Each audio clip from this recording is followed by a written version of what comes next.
नमस्कार, दूरदर्शन खबरां 'च आप सब दा स्वागत। मैं जतिंदर सिंह। पहला पेश ने चोणवीआं खबरां। कौमी पंचायती राज दिवस मौके प्रधानमंत्री नरेंद्र मोदी वालों देश भर दीआं वख-वख पंचायतां नाल वीडियो कॉन्फ्रेंसिंग राहीं चर्चा। प्रधानमंत्री ने कोरोना वायरस विरुद्ध जंग विच पिंडां दे लोकां दे योगदान की शलाघा की। प्रधानमंत्री वालों ई ग्राम स्वराज पोर्टल और मोबाइल ऐप की शुरुआत।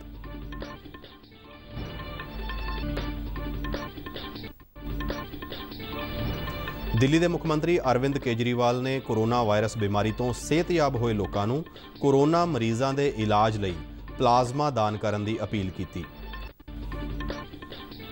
देश भर में कोरोना वायरस की पुष्टि वाले मरीजों की गिणती 23,000 तो पार। हुण तक 4,748 मरीज सेहतयाब होए। कोविड-19 कारण मरण वालों की गिणती 718 तक पहुंची। गरीब लोगों को मौजूदा लॉकडाउन दौरान जरूरी राशन मुहैया कराने वाली प्रधानमंत्री गरीब कल्याण अन्न योजना की अज जलंधर तो शुरुआत। लाभपात्रियों ने संकट की इस घड़ी में उन्होंने राशन मुहैया करवाने लई प्रधानमंत्री नरेंद्र मोदी का धन्यवाद किया।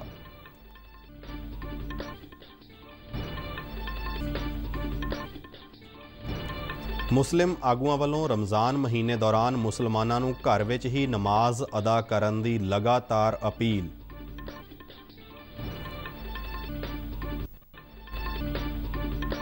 प्रधानमंत्री नरेंद्र मोदी 26 अप्रैल को आकाशवाणी के बहुत चर्चित प्रोग्राम मन की बात तहत देशवासियों नाल रूबरू होणगे। ते हुण खबरां विस्तार नाल।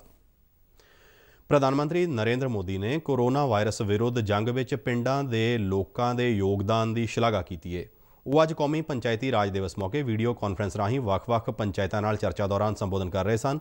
प्रधानमंत्री ने कहा कि देश भर विच भारत के पेंडू खेतरां विच 2 गज देह की दूरी का नारा पिंडां दे लोकां दी सियाणप दर्शाउंदा है।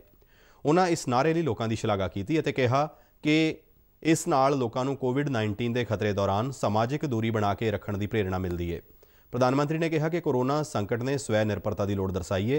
उन्होंने कहा कि हर ग्राम सभा, हर ब्लाक अते हर जिले नूं अपणियां मुढ़दियां लोड़ां लई स्वै निर्भर होण दी लोड़ है। कोरोना संकट ने अपना सबसे बड़ा संदेश, अपना सबसे बड़ा सबक हमें दिया है, हमें सिखाया है और एक प्रकार से उस रास्ते पर चलने के लिए हमारा दिशा निर्देश किया है। और वो रास्ता क्या है, वो दिशा क्या है? इस कोरोना संकट से हमने अनुभव में पाया है कि अब हमें आत्मनिर्भर बनना ही पड़ेगा।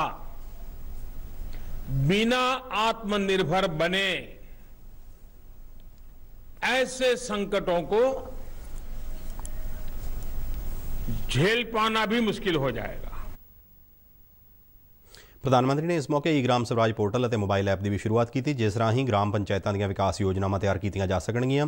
प्रधानमंत्री ने कहा कि ई ग्राम स्वराज पोर्टल राही विकास कामां दी निगरानी और जवाबदेही नूं यकीनी बनाया जा सकेगा।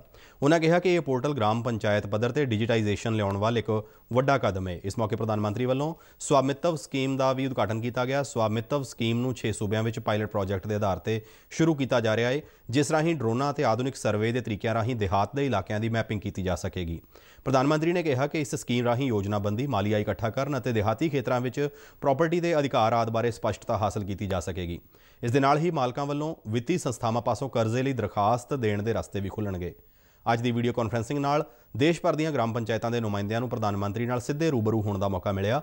पंजाब तो इस वीडियो कॉन्फ्रेंस राही शिरकत करने वाली पल्लवी ठाकुर सब तो छोटी उम्र की सरपंच सी। पल्लवी ठाकुर पठानकोट जिले के धार कलां ब्लाक के हारा पिंड की सरपंच है। प्रधानमंत्री नरेंद्र मोदी ने ग्राम पंचायतों के नुमाइंदियों अपने संबोधन में कहा कि पंचायतों की तरक्की राष्ट्र ते लोकतंत्र के विकास को यकीनी बनावेगी। प्रधानमंत्री ने ग्राम पंचायतों को कोरोना वायरस के खतरे के मद्देनज़र आरोग्य सेतु ऐप डाउनलोड करने की अपील की। उन्होंने कहा कि पिंडां दे सरपंच इस गल नूं यकीनी बनाउण कि पंचायत विच हर एक व्यक्ति इस ऐप नूं डाउनलोड करे। प्रधानमंत्री ने कोरोना वायरस कारण पैदा हुई संकट की स्थिति नाल नजिठण विच गलत सूचनावां नूं एक बहुत वड्डा अड़िक्का दस्सिया। उन्हां सारे पंचायत नुमाइंदियां नूं कोविड-19 के इलाज अते इस नूं रोकण बारे सही जानकारी हर एक इंसान तक पहुँचाउण की अपील की। ਦਿੱਲੀ ਦੇ ਮੁੱਖ ਮੰਤਰੀ ਅਰਵਿੰਦ ਕੇਜਰੀਵਾਲ ਨੇ ਕੋਰੋਨਾ ਵਾਇਰਸ ਬਿਮਾਰੀ ਤੋਂ ਸਿਹਤਯਾਬ ਹੋਏ ਲੋਕਾਂ ਨੂੰ ਇਸ ਬਿਮਾਰੀ ਦੇ ਇਲਾਜ ਲਈ ਆਪਣਾ ਪਲਾਜ਼ਮਾ ਦਾਨ ਕਰਨ ਦੀ ਅਪੀਲ ਕੀਤੀ ਹੈ। ਅੱਜ ਨਵੀਂ ਦਿੱਲੀ ਵਿੱਚ ਇੱਕ ਪ੍ਰੈਸ ਕਾਨਫਰੰਸ ਦੌਰਾਨ ਉਹਨਾਂ ਕਿਹਾ ਕਿ ਦਿੱਲੀ ਦੇ ਲੋਕ ਨਾਇਕ ਜੈ ਪ੍ਰਕਾਸ਼ ਨਾਰਾਇਣ ਹਸਪਤਾਲ ਵਿੱਚ ਕੋਰੋਨਾ ਦੇ 4 ਮਰੀਜ਼ਾਂ ਤੇ ਪਲਾਜ਼ਮਾ ਥੈਰੇਪੀ ਦੇ ਬਹੁਤ ਵਧੀਆ ਨਤੀਜੇ ਦੇਖਣ ਨੂੰ ਮਿਲੇ।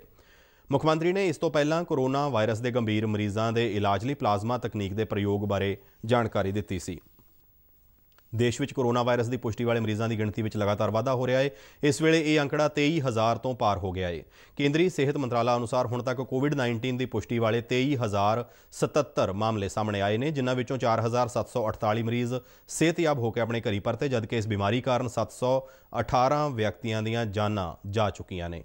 महाराष्ट्र सूबा कोरोना वायरस तो सब तो वध प्रभावित है, जिथे हुण तक कोरोना वायरस की पुष्टि वाले 6,427 मरीज मिल चुके हैं, तो इस बीमारी कारण 283 व्यक्तियों दी जानां गईयां। कोरोना वायरस का महाराष्ट्र तो इलावा गुजरात, दिल्ली और राजस्थान में भी ज़्यादा प्रभाव देखने को मिल रहा है।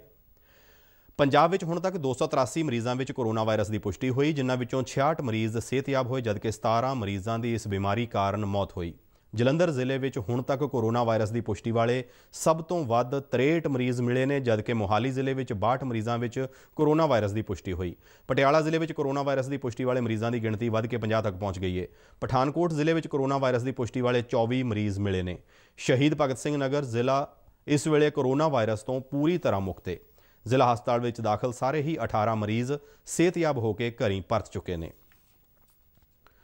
कोविड-19 महामारी को फैलण तो रोकण लई लागू किए गए देशव्यापी लॉकडाउन दौरान किसानां, खेती मजदूरां और गरीबां लई केंद्र सरकार दीआं 2 वड्डियां योजनावां वरदान साबित हो रही ने। इन्हां योजनावां राहीं किसानां और खेती मजदूरां दे बैंक खातिਆਂ ਵਿੱਚ जिथे नगदी पहुंच गई है, उत्थे गरीबां दे रसोई घरां ਵਿੱਚ राशन भी पहुंचाया जा रहा है।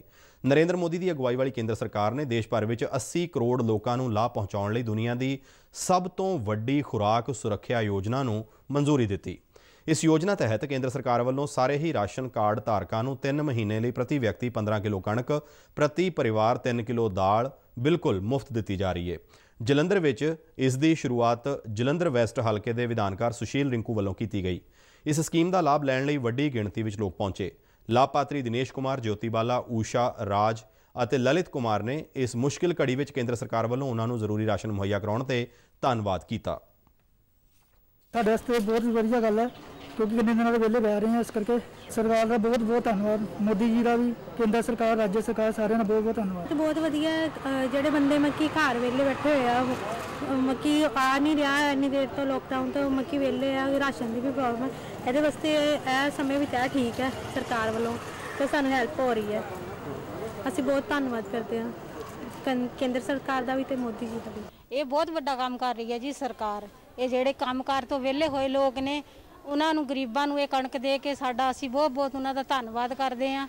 ਔਰ ਜਿਹੜੇ ਸਾਡੀ ਹੈਲਪ ਲਈ ਅੱਗੇ ਆ ਰਹੇ ਆ ਭੈਣ ਭਾਈ ਸਾਡੇ ਮਾਡਲ ਹਾਊਸ ਦੇ, ਅਸੀਂ ਉਹਨਾਂ ਦਾ ਵੀ ਬਹੁਤ ਬਹੁਤ ਸ਼ੁਕਰੀਆ ਕਰ ਰਹੇ हैं। बहुत अच्छा मोदी सरकार ने ये स्कीम दे रहे हैं गरीबों के लिए। हम लोग को खाना पीना बहुत कुछ कमी हो रही है। चलो कनक में दाल जो भी मिल जाए, कुछ दिन गुजारा चल जाएगा सबको, इसलिए बहुत बहुत धन्यवाद देते हूँ मोदी साहब को। ਅਸੀਂ ਕਹਿਣਾ ਪ੍ਰਧਾਨਮੰਤਰੀ ਸ਼ੁਕਰੀਆ ਜੀ ਸਕੀਮ ਦਾ ਜੋ ਦੇ ਰਹੇ ਆ। ਅਸੀਂ ਤਾਂ ਮਹੀਨਾ ਹੋ ਗਿਆ ਵਿਹਲੇ ਬੈਠੇ ਤੇ ਕੋਈ ਨਾ ਕੋਈ ਸਕੀਮਾਂ ਇਹੋ ਜਿਹੇ ਦੇਈ ਦਿਓ ਜੋ ਆਪਣਾ ਸਾਰੇ ਗਰੀਬ ਬੰਦਿਆਂ ਨੂੰ ਆਪਣਾ ਕਰੀ ਜਾਣ ਸਹੀ, ਔਰ ਵਿਹਲੇ ਬੈਠੇ ਆ।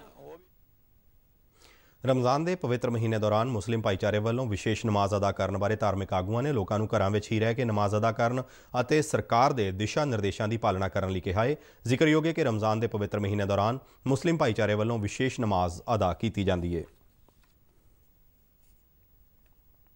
आकाशवाणी के प्रधानमंत्री नरेंद्र मोदी का बहुत चर्चित प्रोग्राम मन की बात 26 अप्रैल को प्रसारित होगा। मन की बात प्रोग्राम की 64वीं कड़ी होगी। इस प्रोग्राम राही प्रधानमंत्री नरेंद्र मोदी सरकार के प्रोग्रामां, मुल्क नूं दरपेश वक्-वक् समस्यावां और लोक हित के वक्-वक् मुद्दों पर चर्चा तो इलावा देश भर विचों नागरिकों वालों पूछे गए सवालों के जवाब भी देंगे ने, जिस करके यह प्रोग्राम खास तौर पर हरमन प्यारा होया है। प्रधानमंत्री नरेंद्र मोदी ने इस महीने के प्रोग्राम लिए आम नागरिकों तो विचार मंगे ने, तां जो उन्हां दी पसंद के विषयों को प्रोग्राम में शामिल करके उन्हां ते चर्चा कर सकन। लोग अपने सुनेहे 1800 117800 ते रिकॉर्ड करवा सकते हैं। इस तो इलावा वो नमो ऐप, ओपन फोरम ਜਾਂ MyGov ਤੇ ਵੀ ਸੁਨੇਹੇ ਭੇਜ ਸਕਦੇ ਨੇ।